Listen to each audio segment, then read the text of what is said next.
Dans cette vidéo, je vais analyser le wallet crypto de Satoshi Nakamoto et de Vitalik Buterin. Bienvenue à toutes et à tous les amis dans cette nouvelle vidéo. J'espère que vous allez bien. On se retrouve aujourd'hui pour un nouvel épisode d'un concept que l'on avait déjà réalisé sur la chaîne et qui vous avait plutôt plu, l'analyse de wallet crypto de personnalité. D'ailleurs, dites-moi directement dans les commentaires pour les prochains épisodes sur quelle personnalité vous voulez qu'on fasse une analyse de wallet.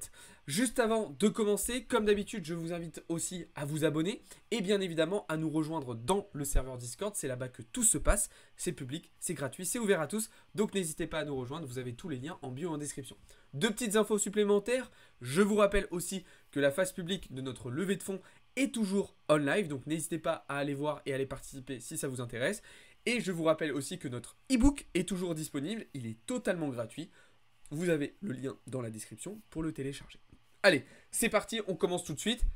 Et donc, avec la première question, qui est Satoshi Nakamoto? Pour ceux qui ne le savent pas, Satoshi Nakamoto, c'est le pseudonyme qui a été donné au créateur du Bitcoin. Alors pourquoi pseudonyme? Parce qu'on ne connaît pas l'identité du ou des créateurs de Bitcoin. Et oui, c'est déjà là l'une des grosses questions qu'on a autour de BTC, c'est qui l'a créé. Certains pensent que c'est une seule personne, d'autres un groupe de personnes. Certains disent que c'est la NSA ou la CIA qui a créé Bitcoin. Je vous invite à me dire ce que vous en pensez dans les commentaires. Moi, mon avis personnel, c'est que c'est un groupe de personnes. J'ai du mal à imaginer qu'une seule personne ait été en capacité de faire une telle chose. Mais d'un autre côté, j'ai aussi des éléments qui me font dire que c'est compliqué pour un groupe de personnes de garder un tel secret. Donc, je suis assez partagé. Mais pour moi, ce n'est clairement pas la NSA ou la CIA qui a créé BTC. Ça, on est bien d'accord là-dessus. Maintenant, on va donc s'intéresser à son wallet, à Satoshi. Ok? Ou à leur wallet s'ils sont plusieurs. En fait, il n'y a pas beaucoup de choses à dire. En réalité, il n'y a que du BTC. Forcément, c'est un wallet qui a été créé à cette époque-là et qui d'ailleurs n'a jamais bougé depuis. Il faut savoir que les bitcoins qui sont présents sur le wallet de Satoshi n'ont jamais été déplacés. Alors il y en a beaucoup des bitcoins, il y en a quand même plus de 100. Ça représente quand même aujourd'hui plus de 6,28 millions de dollars. Donc Satoshi, s'il est encore en vie, il est quand même plutôt riche. D'ailleurs c'est aussi l'une des grosses théories aujourd'hui, c'est est-ce que cette personne ou ce groupe de personnes est encore en vie? Est-ce qu'il y a encore des gens qui voient leur création évoluer au fur et à mesure du temps? Alors c'est pareil, moi je vous donne mon petit avis personnel, je pense pas. Parce que je pense que si ils voyaient ce qui est en train de devenir Bitcoin, je suis pas sûr qu'ils apprécieraient.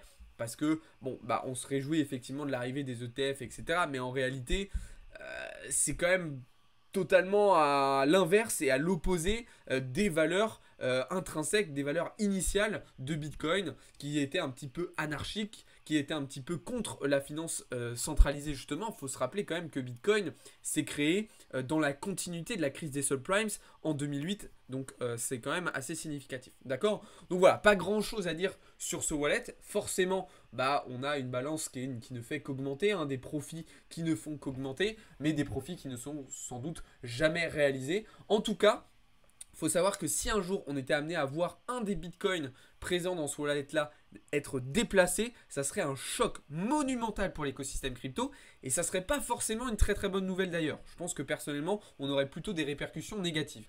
Et puis le deuxième point, parce que je vous ai dit qu'il y avait des théories et des doutes sur l'identité réelle du créateur de Bitcoin. Il faut savoir qu'aujourd'hui, il y a pas mal de personnes qui se sont revendiquées être Satoshi Nakamoto. Alors, à chaque fois, la justice a tranché en disant que non, ce n'était pas elle.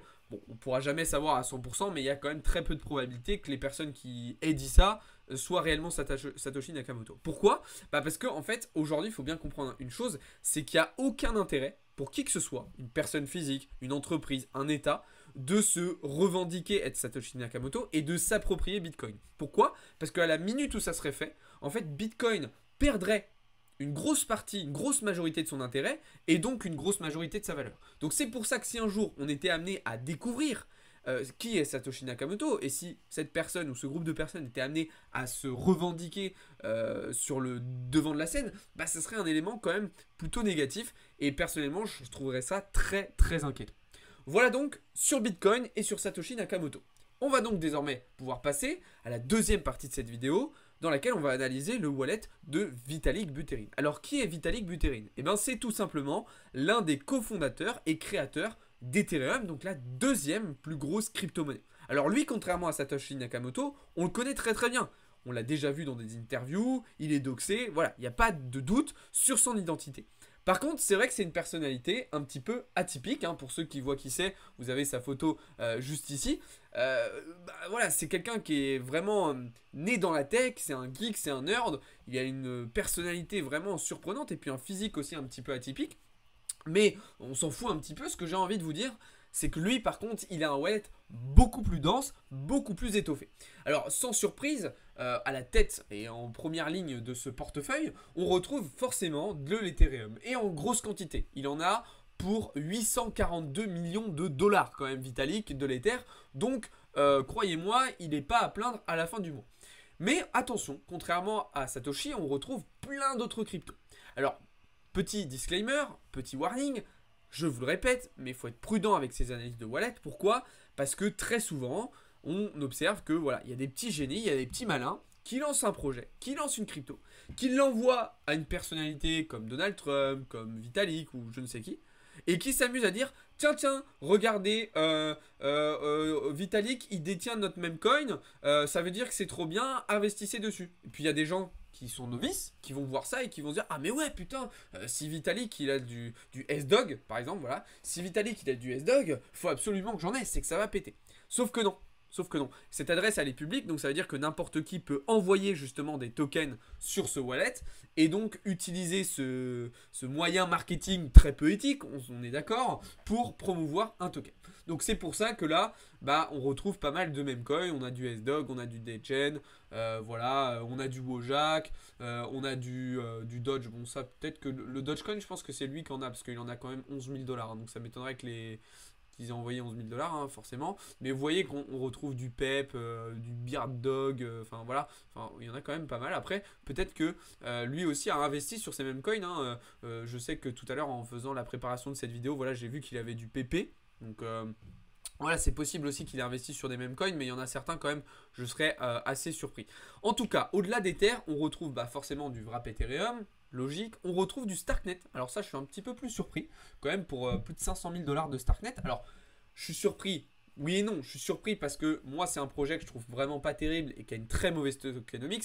Maintenant, c'est plutôt logique, étant donné que c'est un layer 2 sur Ethereum. C'est pas si surprenant que ça qu'il en est. Donc on retrouve du S-Dog, du Degen, voilà, qu'il a quand même en grosse quantité. Donc c'est pour ça que je disais que ceux-là, je pense pas forcément que ce sont les fondateurs de ces projets qui ont envoyé ça à Vitalik. Je pense que c'est plutôt lui qui a investi dessus. On retrouve évidemment pas mal de stablecoins avec plus de 80 000 $ du SDC. Là encore, d'autres petites cryptos, du DINU, du RIU, de l'ENS. ENS, projet que vous connaissez probablement. On a aussi du Dojo, on a de l'Uniswap. Très très logiquement, DEX sur les ERC20, on a du Wojak, je vous le disais tout à l'heure, OP, nouveau Layer 2 sur Ethereum, on a du Dodge, alors j'ai pas vu d'Arbitrum, d'ailleurs, on disait à l'instant que voilà, il y avait de l'OP, donc Layer 2, j'ai pas vu d'Arbitrum, on a pas mal de stablecoins, hein, vous voyez, il y a de l'USDT, il y a un petit peu de DAI aussi, pas en très très grosse quantité, et puis après bon voilà, c'est beaucoup de memecoins. En tout cas Vitalik, en termes d'investissement il est plutôt pas mal, hein, puisque vous voyez que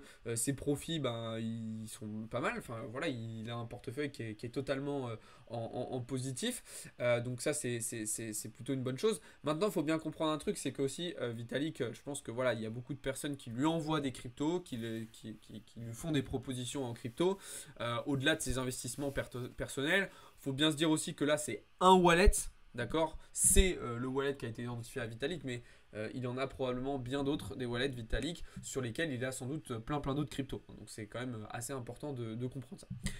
Voilà un petit peu ce que je pouvais vous dire là-dessus. En exchange, principalement utilisé sans surprise, on a Coinbase, hein, sur la plupart des gros investisseurs. De toute façon, c'est à peu près toujours Coinbase ou des fois Kraken qui ressort. Donc rien de surprenant de ce point de vue. Voilà les amis. En tout cas, j'espère que cette petite vidéo vous aura plu. Ça change un petit peu de ce qu'on fait d'habitude. C'est une vidéo un petit peu plus légère, un petit peu plus chill, un petit peu plus de discussion.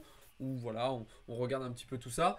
Voilà, dites-moi dans les commentaires les prochaines analyses sur quelle wallet vous voulez qu'on les fasse. Ok, si vous avez des idées de personnalité sur lesquelles vous voulez qu'on fasse une analyse de wallet peut-être un petit peu plus poussée aussi, parce que là on reste quand même plutôt en surface, mais c'est quand même assez intéressant.